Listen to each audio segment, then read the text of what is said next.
নমস্কাৰ দুজনমান ভিউৱাৰ্ছৰ ৰিকুৱেষ্ট মৰ্মে আজিৰ এই ভিডিঅ'টোত মই আপোনালোকক ক'বলৈ যত্ন কৰিছোঁ আমি চাৰ্চ কেনেদৰে বিভিন্ন বাক্যত ব্যৱহাৰ কৰিব লাগে আমি কি অৰ্থত চাৰ্চ ব্যৱহাৰ কৰিম কেনেদৰে সেন্টেন্সত ব্যৱহাৰ কৰিম এই সকলোখিনি কথাৰ বিষয়ে জানিবলৈ যত্ন কৰিম আজিৰ এই ভিডিঅ'টোত মই এক্সাম্পলৰ সৈতে আপোনালোকক বুজাই দিবলৈ যত্ন কৰিছোঁ এটা ইম্পৰ্টেন্ট টপিক হয় আমি আমাৰ ডেইলি কনভাৰসেচনত এনে ধৰণৰ বাক্য প্ৰায়ে ক'ব লগা হয় গতিকে ভিডিঅ'টো স্কিপ নকৰাকৈ শেষলৈকে চাব কনসেপ্টটো বুজি ল'বলৈ যত্ন কৰিব আৰু আপুনিও 2-4টা সেন্টেন্স ঘৰতে প্ৰেক্টিস কৰি চাবলৈ যত্ন কৰিব সো আহক এটা ভিডিওটো আৰম্ভ কৰো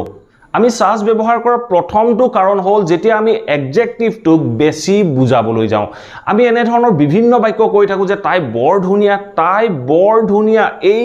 ধুনিয়াটোক আমি বেছি বুজাবলৈ গৈ আমি বৰ ওয়াৰ্ডটো বাক্যটোত ব্যৱহাৰ কৰিলো ঠিক তেনে ধৰণে আমি বিভিন্ন বাক্য কওঁ যে হি বৰ হট বা বৰ ভাল এনে ধৰণে যেতিয়া আমি ক'বলৈ যাওঁ তেনেকুৱা ক্ষেত্ৰত আমি সাজ এই ওয়াৰ্ডটো ব্যৱহাৰ কৰিব পাৰো বা অন্যথা আমি সো ব্যৱহাৰ কৰিব পাৰো আমি কেনেদৰে সো বা সাজ ব্যৱহাৰ কৰিম 2-3টা এক্সাম্পলৰ মাধ্যমেৰে ইয়াক বুজি ল'বলৈ যত্ন কৰো আহক মই যদি আপোনালোকক এটা বাক্য কওঁ যে he is so honest he is so honest তেওঁ এজন বৰ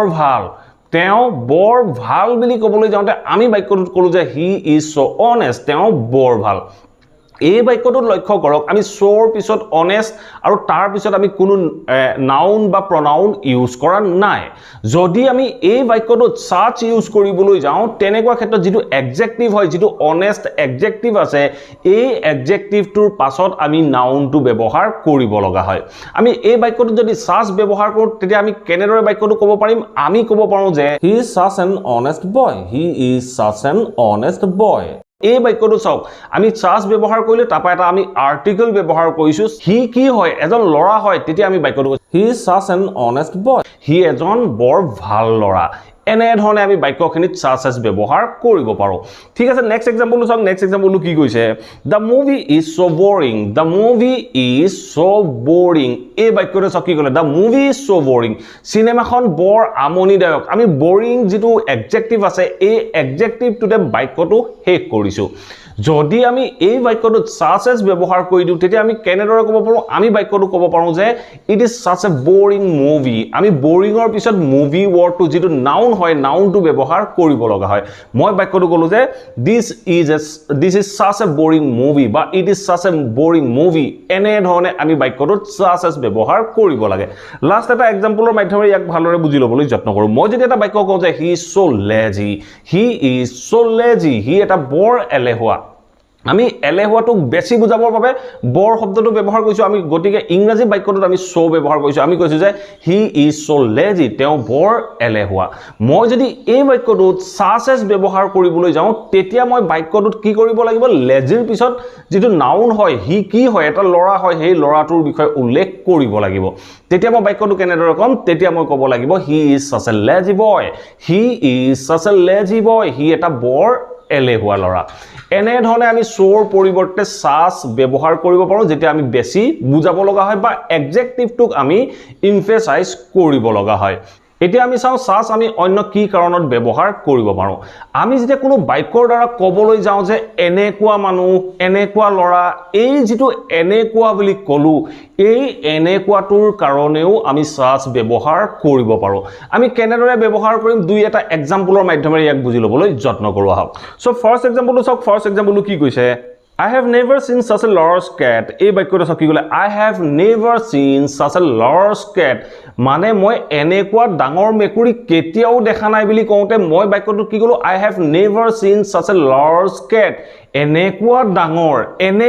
ডাঙৰ বুলি ক'বলৈ যাওঁতে এনেকুৱাটোৰ কাৰণে আমি such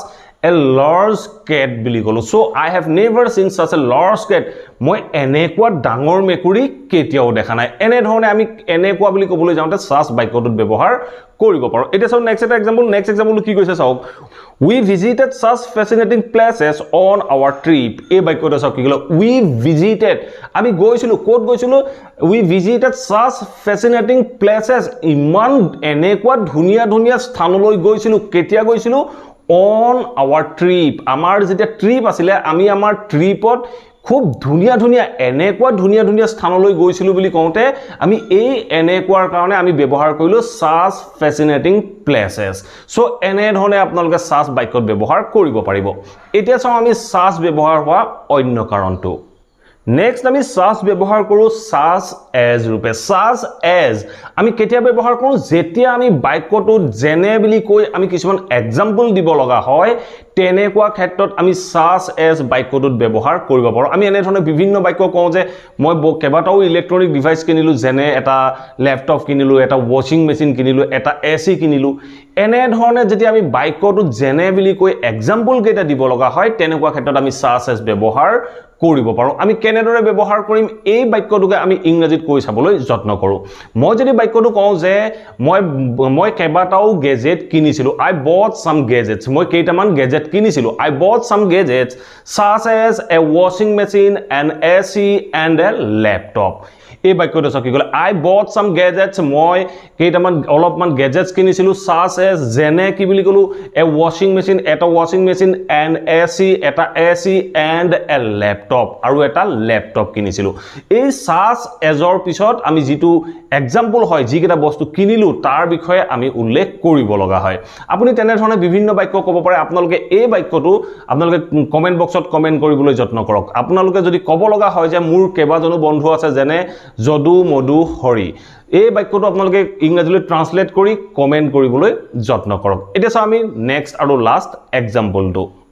I like eating fruits such as mango, banana and orange. এই বাক্যটো কি কলে I like eating fruits. মই ফলমূল খাই ভাল পাওঁ মই বাক্যটো কৈছো I like eating fruits. মই ফলমূল খাই ভাল পাওঁ such as mango, banana and orange. মই ফলমূল খাই ভাল পাওঁ যেনে আম, কল, কমলা এই ফলমূলবোৰ খাই ভাল পাওঁ বুলি কওঁতে মই বাক্যটোত such as ব্যৱহাৰ কৰিলো কাৰণ such as ৰ পাছত মই যেনে বুলি কৈ যি কেইটা বস্তু হয় তাৰ বিষয়ে উল্লেখ কৰিলো আশা কৰো এই ভিডিওটোৰ পৰা আপোনালোকে নিশ্চয় বুজিব পাৰিলে আমি such কেনেদৰে বিভিন্ন বাক্যত ব্যৱহাৰ কৰিব পাৰো বা such as আমি কেনেদৰে ব্যৱহাৰ কৰিব লাগে এই suchটো আমি বিভিন্ন সময়ত বিভিন্ন বাক্যত ব্যৱহাৰ কৰি থাকিব লগা হয় আৰু যদি ভিডিওটো আপোনালোকে এতিয়ালৈকে লাইক কৰা নাই প্লিজ লাইক কৰক আৰু চেনেলটো সাবস্ক্ৰাইব কৰি লৈ অল নটিফিকেশন অন কৰি লব মই এনে ধৰণৰ ভিডিও ৰেগুলাৰ আপোনালোকৰ বাবে আপলোড কৰি থাকিবলৈ যত্ন কৰো আপোনালোকে নটিফিকেশন পাব আৰু ভিডিওবোৰ চাব পাৰিব thank you for watching this video have a nice day